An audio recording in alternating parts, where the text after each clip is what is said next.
Hi everyone, my name is Caitlin Rice. This is my presentation for my evidence-based intervention. My project focuses on developmental positioning in preterm infants that have been admitted to the NICU. I just wanted to start off by giving an overview about prematurity and why developmental positioning is so important today. Infants are considered to be born prematurely if they're born less than 37 weeks gestation. The World Health Organization estimates that there are about 15 million infants born prematurely every year. And in the United States alone in 2014, there was about 500,000 infants born prematurely. Prematurity is the leading cause of long-term neurodevelopmental disorders and disabilities and costs about $26 billion a year. And infants that are born prematurely are at higher risk for neurodevelopmental impairments, problems with behavioral organization, and issues with the development of musculoskeletal processes. While infant mortality has decreased significantly, this has also led to a lot of infants being born prematurely and surviving, leading to a lot more higher risk of infant morbidity. This slide shows an example of the uterine environment, usually about the third trimester, and what the infant would look like within the womb. Infants that are born prior to 37 weeks don't get to experience this environment. The crowded environment within the uterus promotes the ideal flexed position. You can see that the legs are flexed up, the arms are flexed towards the middle, hands are towards the face, the neck is flexed slightly forward, and everything is in a midline position. Infants that are born prematurely don't get to experience this environment. A lot of the times they're born with low tone, poor strength, which leads to their arms and legs being extended, which creates a lot more stress for the infant, and they're unable to soothe themselves. They have poor feeding capabilities. The more stressful environment causes their heart rate to drop, their oxygen to drop, they don't gain weight as well. So helping them to keep this midline flex position is really important for their development. This type of position promotes joint alignment and symmetry and neuromuscular development. They're able to soothe themselves better, and they're able to organize themselves much better, which leads to weight gain and just neurodevelopmental advances that they would normally have within the uterine environment. Developmental positioning is one of the most important things that a NICU nurse can do for an infant that's been born prematurely.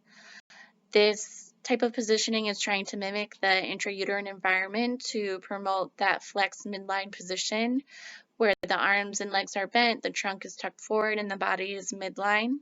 This type of position promotes joint alignment, it supports neuromuscular development, it provides soothing, and the infant is able to sleep more, sleep longer, which leads to weight gain and better feeding habits. The slide here shows the ideal prone position. You can see that the arms and legs are brought to the middle. The infant's head is to one side, but it is in a midline position. And using positioning aids such as this or just cloth blankets, things like that are very important to improve motor behavior, improve postural development, and help reduce some of the risks of being born prematurely. This slide just goes over some of the negative impacts that poor developmental positioning can have on preterm infants. One of the major impacts is interference with the development of feeding skills. Infants that are born prematurely don't really develop that reflex to suck and swallow until they're about 34 to 35 weeks old. Some of the issues they can have is that they start choking, they can have heart rate dips, oxygen dips that require them to be stimulated and need blow-by oxygen to return back to a normal state. They have poor self-regulation, poor sleeping. You really want the infants to be sleeping in between all their hands-on times, because if they don't, it leads to more stress. They are losing weight. They're not able to maintain their body temperatures. So this can have really detrimental effects on a preterm baby. Some of the long-term musculoskeletal effects of poor developmental positioning include shortened neck extensor muscles, prolonged wide-base gait, cervical lordosis, pronated foot position, and delayed development of heel-toe gait pattern, and also flattening of the head. That's one of the major impacts that positioning can have. We want to make sure that you're turning the baby every 3 hours, that you're using a gel pillow, because many times if they're stuck in the same position looking to one side, they can develop a flattening on one side of their head that requires a helmet to be worn at about 6 months of age. The picture on the slide just shows a right-sided torticollis. This is just an example of one side of the neck muscles becoming shortened from not positioning correctly, and the infant's unable to look to one side. That neck muscle is going to be stuck in that position, so then they end up having to receive physical therapy long term to try to stretch out that muscle, which can also lead to issues with sitting, walking, and just normal development.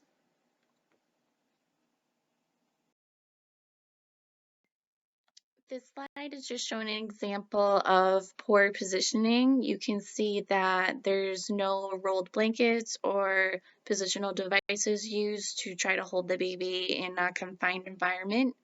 You can see that the arms and legs are extended, they're away from the body. The head is turned to one side, it's not in a midline position, and the neck is flexed. You can see that the hips are not aligned and flexed, they're abducted, they're rolled out from the body, and the legs are extended. You can tell that the infant is under stress, they're not soothed, they're not sleeping, there's no physical boundaries. There's also no gel pillow or neck roll used under the head. The gel pillow would help prevent the head flattening, and the neck roll is important to help keep the head in a midline position and also open up the airway so that they're not having desaturation episodes or periodic breathing and things like that. I chose developmental positioning in preterm infants as a topic for my evidence-based intervention based on my current clinical setting. I currently work in a 17-bed NICU, that's a level 3 NICU, where we accept infants that are born at 28 weeks and older. Unfortunately, we do not have a policy or protocol for proper positioning, and we also do not have any standardized education that's provided for new hires or during our annual competencies or even on online health modules that we have to do. I spoke with our educator and found that we did used to have a policy, but it ended up retiring and no one ever refreshed or redid the policy. I recently just started in the NICU about a year ago, and I didn't receive any standardized education. It was all given from nurse to nurse, and you kind of positioned based on what you were seeing from other nurses. So there's really no structured education on how to do this the proper way, and there's no education that's based on up-to-date recent research. Some of the supplies that we use to position are rolled blankets, washcloths. We do have swaddle blankets, and we do use gel pillows. But I found that these supplies were used inconsistently. Many of the nurses used them in different ways or not at all.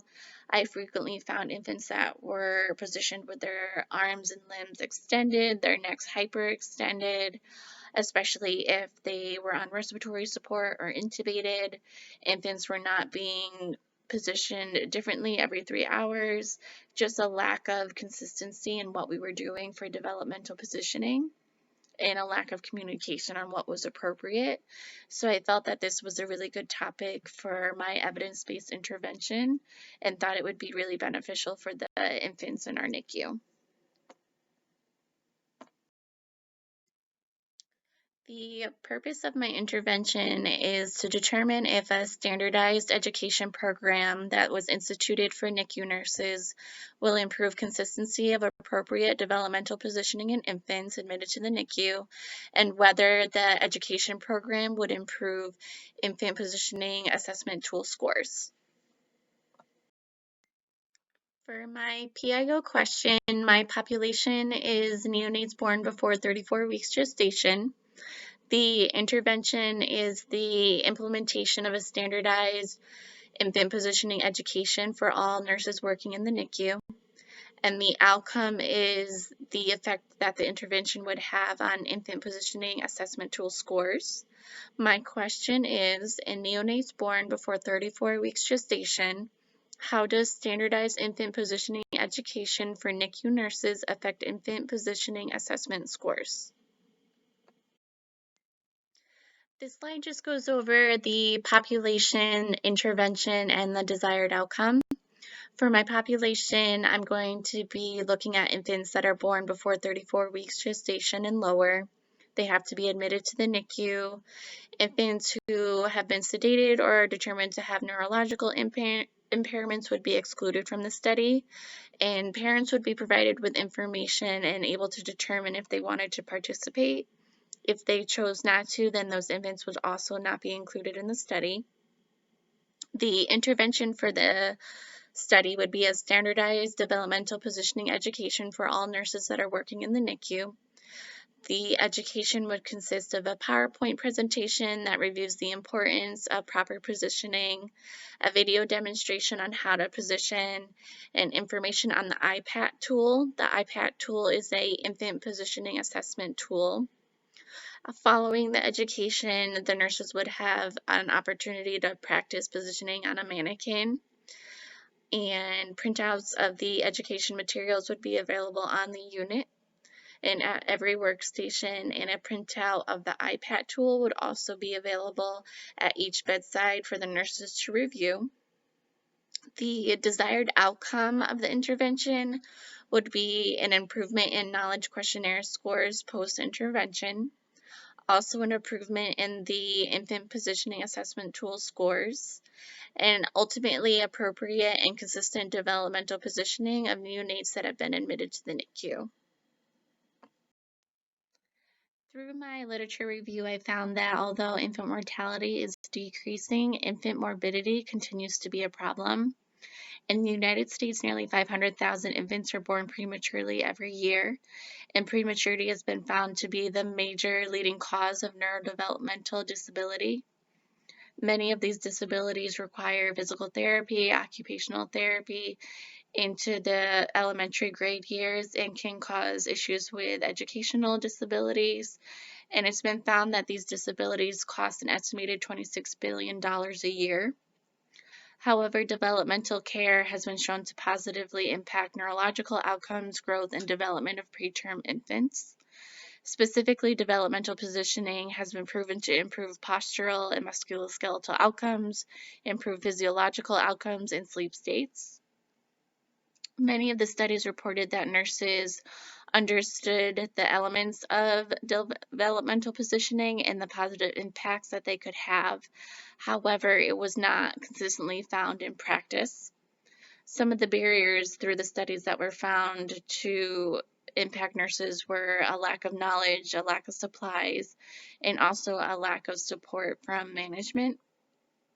Several of the studies used a standardized education in nursing units to try to improve developmental positioning, and it was found that standardized education and hands-on practice were shown to improve infant positioning assessment tool scores and also the consistency of appropriate positioning.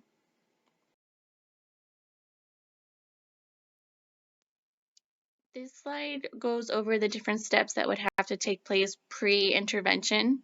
The first step that would have to happen would be the researcher or myself must receive certificate training from the Newborn Individualized Developmental Care and Assessment Program, or NIDCAP. The NIDCAP Federation offers a one-day conference for training about developmental care and developmental positioning. It promotes the advancement of individualized care and uses a relationship-based, family-integrated approach that yields measurable outcomes. And it supports development, enhances strengths, and minimizes stress for infants, family, and staff who care for them. The next step in the process would be the researcher must be educated on the Infant Positioning Assessment Tool, or IPAT, that was developed by Philips. The iPad tool is a 6-item tool that focuses on the assessment of shoulders, hands, hips, knees, ankles, feet, head, and neck, with a score ranging from 0 to 2 for each item and a maximum score of 12. Pre-intervention, the IPAS scores would be collected for all neonates 34 weeks gestation and younger who are admitted to the NICU at the time of the study. Infants who are considered medically fragile or have neurological trauma or sedated would be excluded from the study. The researcher would gather a minimum of 50 scores, and they would be obtained over a 1-month period prior to the intervention and documented. Also, before the intervention, a knowledge questionnaire would be given to all nurses working in the NICU prior to the intervention. The questionnaire will evaluate the nurse's knowledge of proper infant positioning and why positioning is important in preterm infants. And the scores would be saved to be evaluated and compared to scores after the intervention. This shows an example of the infant positioning assessment tool that would be used in the intervention. It was developed between 2007 and 2010 by Coughlin, Lohman, Gibbons, and Children's Medical Ventures, which is part of Philips. It was developed with 3 goals in mind. It was supposed to be used as a reference and educational tool for teaching, an evaluation instrument, and a method of standardization for infant positioning. And it was also developed to promote consistency with positioning. The tool is a pictorial tool demonstrating optimal development positioning in 6 areas of the body. And each area of the body is scored between 0 and 2 points, with the ideal score between 10 and 12. And this would be the picture of the tool that would be present at the bedside of every baby so that the nurses could reference it. This is an example of the knowledge questionnaire that I came up with that the nurses would have to take pre-intervention and then again post-intervention after the education.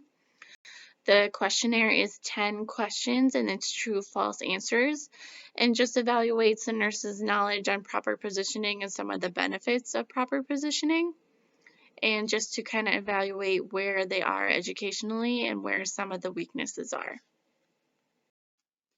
This slide goes over the intervention portion of the study. It begins with the standardized positioning education that would be provided to all nursing staff who completed the knowledge questionnaire pre-intervention. The positioning education would consist of a PowerPoint presentation and a hands-on demonstration. The PowerPoint slides would review the importance of proper positioning, have video demonstrations of the positioning, and information on the iPad tool and how it would be used. The hands-on practice on mannequins with a variety of positional devices would be completed after the education presentation, and the education slides would be available on the unit for nurses to review and at every computer workstation. The education sessions would be held twice over a 1-month period, also with refresher courses available on an as-needed basis, or if there was any new staff hired or nurses training to flow over to the unit, they could also have the education services.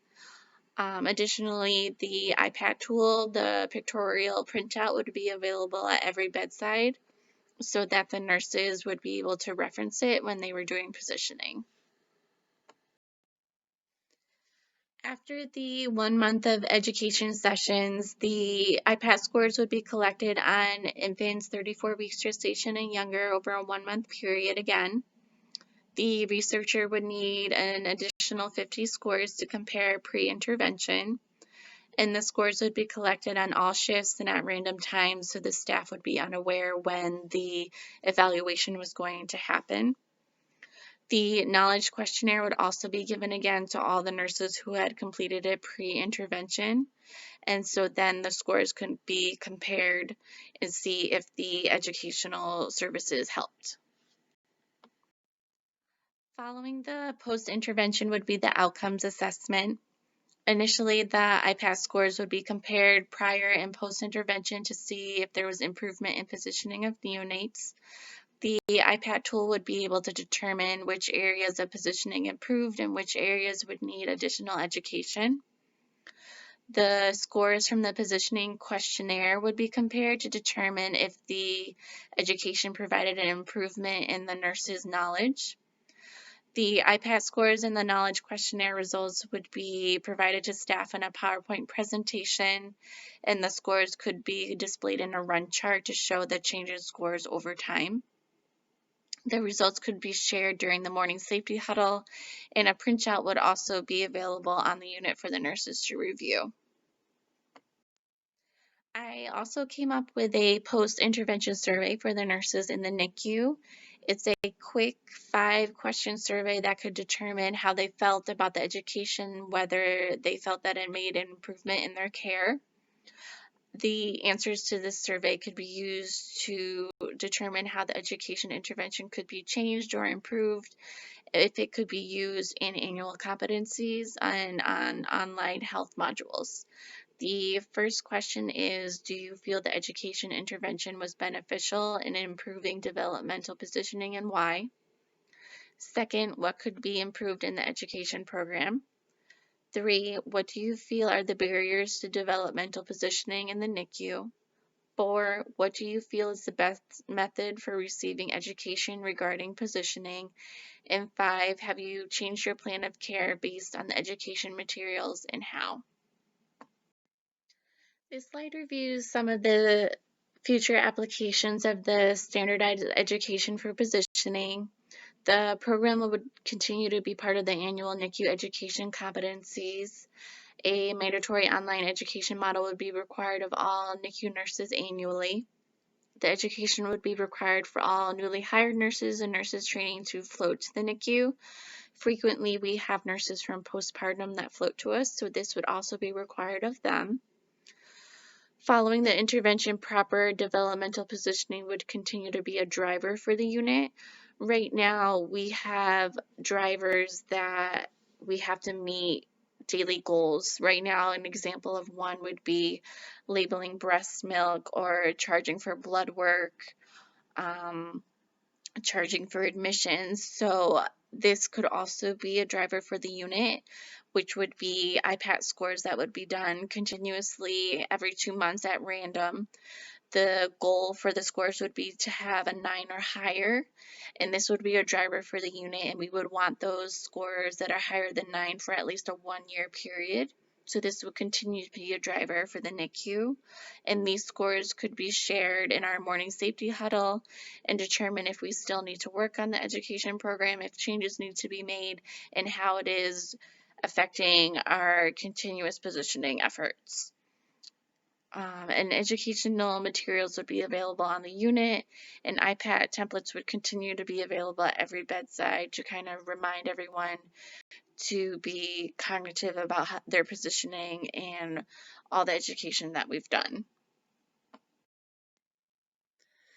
This final slide kind of goes over what we already know, what needs to be studied further, and what actions we can take today. Right now, we know that infants that are born prematurely prior to 37 weeks are at risk for neurodevelopmental disabilities. We know that the environment outside of the uterus can be harmful to neurodevelopment and affect the length of stay that babies have in the NICU. We understand that positioning education for caregivers in the NICU is essential to ensure that proper developmental care is being given. And we understand that NICU stays and care after discharge that include physical therapy, occupational therapy, programs like Birth to 3 are very costly for the healthcare system. What needs to be further studied is the effect of teaching caregivers about positioning and how they position after, and how often this education needs to happen with hospital staff to ensure that developmental positioning and care is happening for preterm infants at all times. What we can do today is realize that preterm infants are at risk. We need to provide developmentally appropriate care, whether that be through policies, protocols, education, or getting trained with the NIDCAP program. And we need to make sure that we're positioning infants in a flex midline position with attention to their neurodevelopment. These are very simple, basic things that can be done, but are currently not being done consistently. So, implementing education programs like this can make huge impacts on preterm infants and shorten their stay in the NICU and ensure that they're developing appropriately. But that is my presentation on my evidence-based intervention. Thank you so much for listening, and I hope you enjoyed it. Thank you.